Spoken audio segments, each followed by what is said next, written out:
Friends, welcome to Ananya classes. So आज की इस वीडियो में हम class 7 chapter 5 water NCERT geography के क्वेश्चन आंसर्स को डिस्कस करेंगे। तो चलिए बढ़ते हैं आगे। सबसे पहला क्वेश्चन है हमारा, answer the following questions briefly. What is precipitation?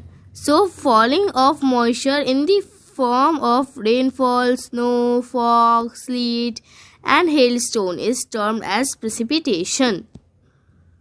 Okay, next question है हमारा, what is water cycle? The water cycle is the process by which water continually changes its form and circulates between ocean, atmosphere and land. ये बिल्कुल simple language में सारे answers हैं। यहाँ पे आप वाटर साइकिल की एक इमेज भी देख सकते हैं। सबसे पहले क्या है, कलेक्शन हुआ, सबसे पहले वाटर का इवेपोरेशन हुआ सन की वजह से। फिर क्या हुआ, कंडेंसेशन हुआ, मतलब जब वो वाटर जो है सन की वजह से इवेपोरेट हुआ तो फिर वो बादलों में कन्वर्ट हुआ इस टाइप के। फिर जैसे जैसे आगे बढ़ने लगे, माउंटेन्स आए बीच में, तो जैसे जैसे पानी ज़्यादा इकट्ठा हो गया तो फिर क्या हुई, प्रेसिपिटेशन हुई, बारिश हुई, जिसको स्नोफॉल, स्लीट, बहुत सारी फॉर्म में, फॉग में, ऐसे इसके प्रेसिपिटेशन के अलग अलग फॉर्म्स होते हैं। फिर जब बारिश हुई तो दोबारा से कलेक्शन होना शुरू हो गया और यही साइकिल चलती रही। It's a continuous cycle which goes and the form of the water continuously change in this process. Okay, see हमारा, what are the factors affecting the height of the waves. अब क्या क्या फैक्टर होते हैं जो कि एक वेव्स की हाइट को इफेक्ट कर सकते हैं? So winds, earthquakes, volcanic eruptions and और under water landslides are the factors affecting the height of the waves. The stronger the wind below, the bigger the wave comes. Okay, the bigger the wave becomes. D है हमारा, which factor affect the movement of ocean water? So temperature, winds, gravitational pull of the sun, the earth and the moon, warm and cold currents are the factors that affect the movement of the ocean water. So temperature, warm water has more salinity, cold water is denser. ये आप ध्यान रखिएगा, याद रखिएगा क्या, कि जो गर्म पानी होता है वो बहुत ज़्यादा नमकीन होता है और जो कोल्ड वाटर होता है वो बहुत ज़्यादा डेंसर, हैवी होता है। ओके,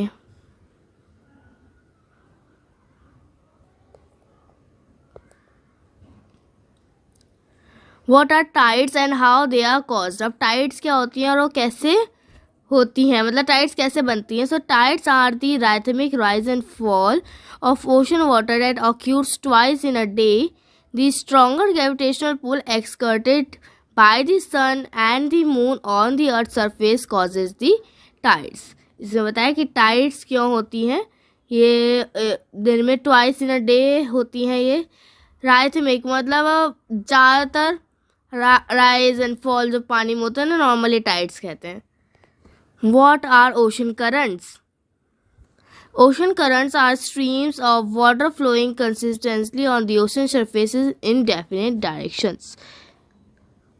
ओके, क्योंकि एक जगह से देखिए ऐसा होता है ओशन का, क्योंकि वो सॉल्ट वाटर है और जो फ्रेश वाटर है वो ऐसे रहेगा। सो क्या है, ये ऐसे ऐसे मूव होता रहेगा एक डेफिनेट डायरेक्शन में, उसे हम ओशन करंट कहते हैं। सेकेंड है, give reason. Ocean water is salty. अब ओशन का वाटर सॉल्टी क्यों होता है? So the water of the ocean is salty as it contain large amount of dissolve salt, क्योंकि उसमें बहुत सारा सॉल्ट जो है वो डिजॉल्व होता है, इसलिए। This is Himalaya rock halite and this are volcanic rock. This is kala namak and this is सेंधा नमक।